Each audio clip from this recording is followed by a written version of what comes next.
Here to dive into industry trends with leading ETF experts, this is ETF Spotlight with Neena Mishra. Hello and welcome to ETF Spotlight. I'm your host Neena Mishra. My guest today is Sam Masucci, founder and CEO of ETF Managers Group. We're talking about two very interesting ETFMG ETFs, which are focused on mobile payments and drone technology. Sam, welcome and thanks for joining us. Oh, thank you so much for having me, Nina. So let's start with your mobile payments ETF. It is the ETFMG Prime Mobile Payments ETF, ticker symbol IPAY. Very easy to remember. It is the first and only ETF to target the mobile payments industry. And it has done really well this year. It's up about 29% year to date. So tell us more about this ETF. What does it aim to do? So the ETFMG Prime Mobile Payments ETF, the ticker is IPAY, I-P-A-Y, is the first ETF to give people direct access to the mobile payments industry. It's actually up year to date 33.2%. The fund was launched in July of 2015, and its current asset level is $716 million. In fact, it's more than doubled in the year. We started the year with about $300 million, and as I said, now we're at over $700. So it's had significant growth, and I think a lot of that is due to just the overall investor interest now in the mobile payment space. We have seen this transition taking place from cash and physical credit cards to mobile and digital payments. And in fact, I don't even remember when I went to a bank or an ATM last time to withdraw cash because now everything is possible. Paying for everything via mobile is possible now. And many people prefer to use, smartphones and computers to pay for all goods and services because of the speed and convenience, sometimes safety too. So tell us a little bit about how big is the global mobile payments market currently and what is the expected growth rate? So right now, the analysts in the space are projecting that it will be almost a $300 trillion global market payments, and that's the revenue just for 2022. So that's significant growth over the last 5 years of growth within the mobile payment space. And when you look at our holdings, we're well positioned to take advantage of that through companies like Fiserv, MasterCard and Visa, American Express, Square. In fact, Square had an interesting announcement today where they're going to be, I believe, the first mobile payments provider in the cannabis space. Oh, wow. By the way, we have the largest cannabis ETF in the world, MJ. Yeah. So we make sure that through our 39 holdings, which are rebalanced quarterly, that we're giving people direct access to this very large, growing revenue sector. So could you tell us how stocks are selected and weighted in the index? Sure. So as I said, we currently have 39 total holdings. The index is rebalanced quarterly. Our index provider is Prime Indexes. And what happens every quarter is that the model and the methodology guide that we help develop with Prime looks across the global universe of mobile payment companies, and it looks for their exposure to mobile payments, the percentage that mobile payments revenue makes up for their total annual revenue, and then weights them based on that. So, for instance, when you look at some of the weightings, MasterCard is a little over 6% of the fund. Visa, again, a little over 6%, because these are two firms that are really leading the mobile payment space. Yes. I'm looking at the top holdings. So Global Payments, which is a payments technology and software solutions company that occupies the top spot as of now. And then I see firms like Fiserv, and Fidelity National Information, which is again a financial services technology company. And then there are some of the holdings which are very obvious: MasterCard, Visa, American Express, PayPal, Square. These are, the top players in the payment technology space. Could you tell us a little bit about some of the top holdings that you like here? So MasterCard is interesting because MasterCard partners with R3 for blockchain, cross-border payments. MasterCard and Visa, they have a huge leg up on a lot of the new card networks. So they really were leaders in the space, and they provide a lot of the pipes that are used by companies like Apple Pay and Samsung. Visa is interesting too. Visa has a tremendous B2B Connect network for financial institutions. So it's a solution that's being used really across a lot of the financial companies and their need for mobile payments. They've doubled in size to 62 countries since June of this year, and their goal is to reach 100 markets by 2020. Square, which is another company that I'm sure people are familiar with that invests in IPAY. Square Money, which is their version of Venmo, is bringing more users per month than Venmo. Mm-hmm. But also it's a great facility and technology for companies and small business owners to really use mobile payments as a way for paying for different goods and services. And then we look at like Fiserv, right? So Fiserv acquired First Data. It's a $22 billion company that pushed IPAY up 0.8%. Fidelity National bought WorldPay for $35 billion. And then Global Payments acquired Telcom Systems for $21.5 billion. So 3 major transactions this year, all captured by significant holdings of IPAY. Okay, excellent. Now let's take a look at your other very interesting ETF. It is the ETFMG Drone Economy Strategy ETF. The ticker symbol is IFLY. Again, very easy to remember. It is the first and only ETF to target the drone ecosystem. And this has also done well this year. It has outperformed the broader market. And talking about drones, they were in headlines recently when they were used for attacking the Saudi Arabian oil processing facilities. But actually, drones can be used in many very productive ways. And I read that the global drone industry is worth about $127 billion now. And drones are used in all industries like healthcare, entertainment, retail. So tell us why investors should look at IFLY, and tell us a little bit about the ETF too.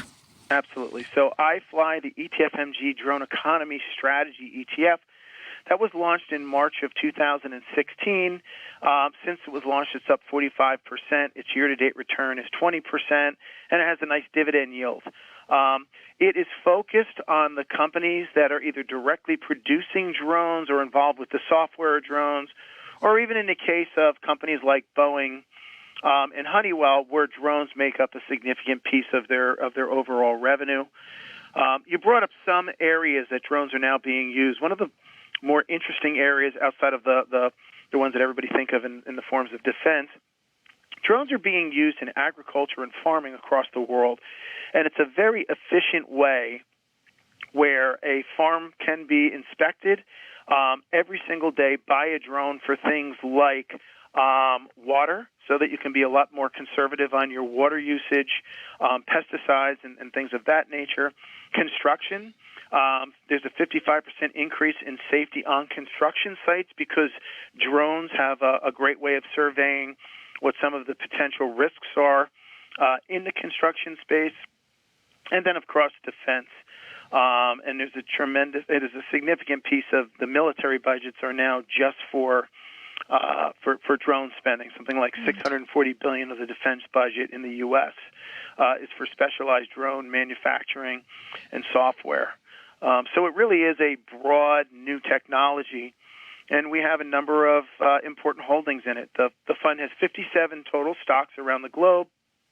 Companies like Boeing, Honeywell, Workhorse Group, Parrot, Autonomous Control, all important and leading companies in the drone economy space. So Can you talk a little bit about how big is the drone industry currently and what is its expected growth rate? We have seen increased use of drones in so many areas.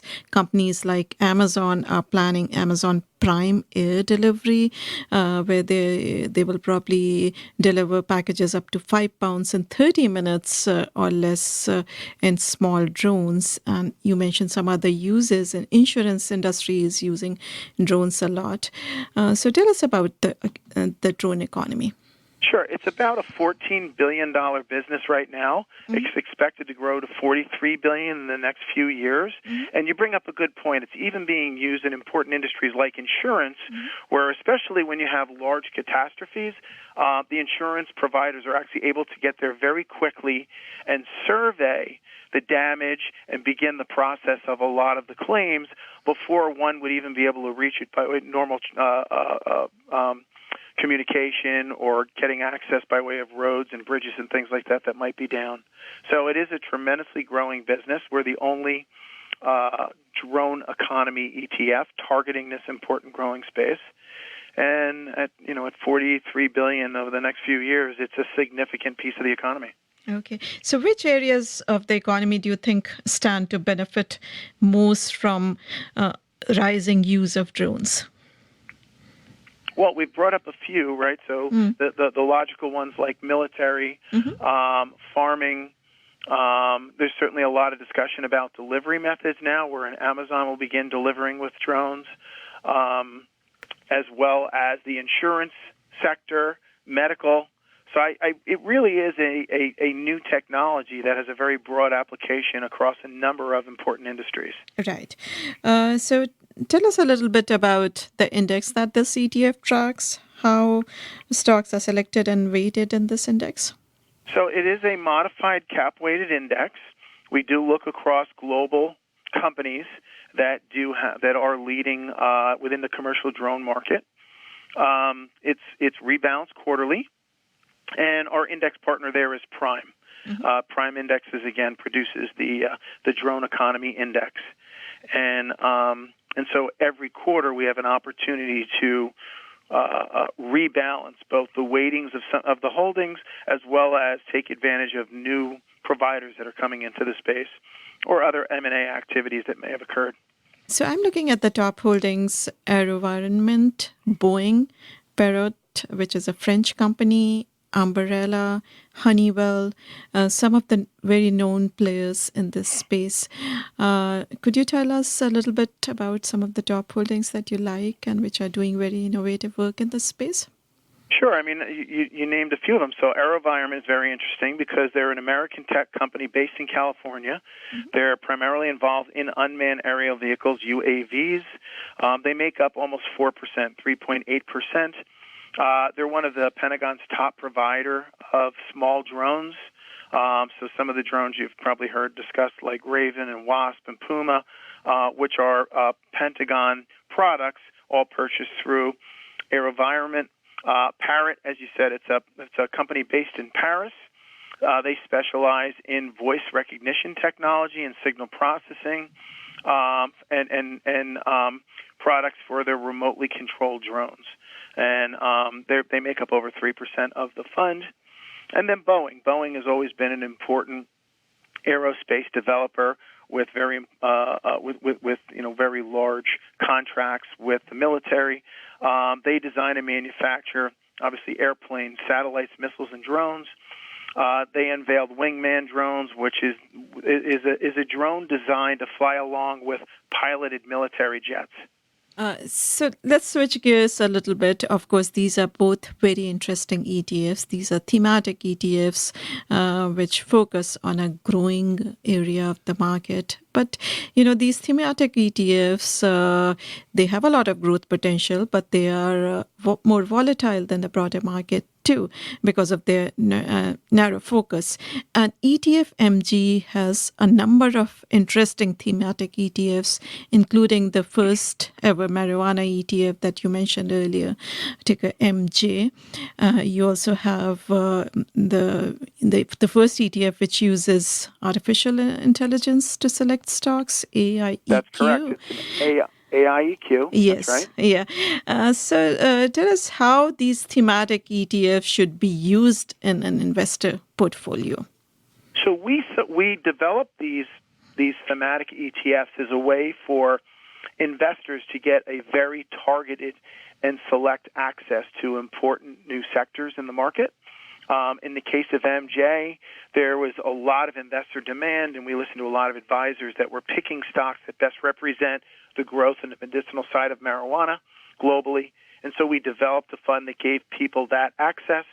And what's important about a thematic ETF is it allows people to not only drill down and get a narrow focus on an important sector, but they're getting rid of the single stock risk. Mm-hmm. So our typical portfolio is anywhere from 35 to as much as over 100 stocks that make up the portfolio, and they're very, very tax efficient. You get all the benefits of the ETF wrapper. So it's a great way if it's a gaming industry. You can buy a gamer, GAMR, IFLY, as we discussed, iTech for Israeli technology focuses, Hack for cybersecurity. So it really is a way for people to dial into their portfolios those sectors they believe are most important and do it in a very concentrated way so that they are getting rid of a lot of the companies that are in the broader indexes that maybe they already own in other products. These are definitely very interesting ETFs, and investors should definitely visit your website to take a look. So another thing I wanted to talk about was the new ETF rule.